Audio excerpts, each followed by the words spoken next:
La mobilisation ne faiblit pas au Soudan contre le coup d'État militaire d'octobre dernier, mais l'armée au pouvoir ne retient plus du tout ses coups. 5 personnes ont été tuées hier, des dizaines de blessés à Khartoum.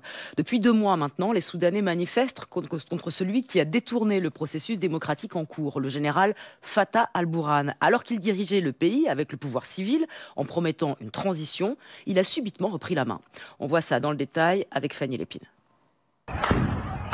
La police soudanaise ne recule devant rien pour faire taire les voix de l'opposition. Hier, elle a tiré à balles réelles sur la foule.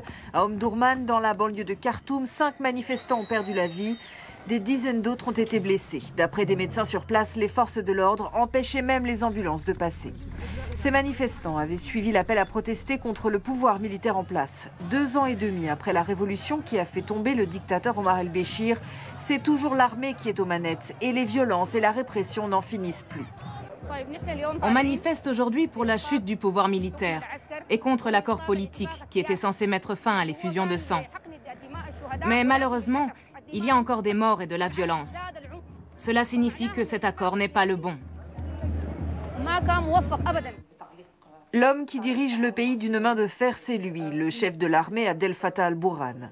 Le 25 octobre dernier, il a pris le pouvoir par la force après avoir arrêté le Premier ministre civil Abdallah Hamdok et tous ceux qui incarnaient le processus de transition démocratique. Face aux pressions de la communauté internationale, il a finalement annoncé 1 mois plus tard qu'il allait partager le pouvoir avec son rival grâce à un accord trouvé avec Abdallah Hamdok. Dans les faits, il n'en est rien. Les militaires continuent à décider de tout et surtout à réprimer toute voix discordante. Les médias sont régulièrement intimidés, le pays coupé d'Internet et de toute communication avec l'extérieur.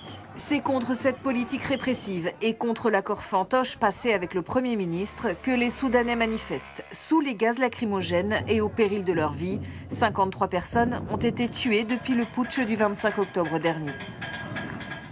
On ne sait pas d'où ils viennent précisément, ni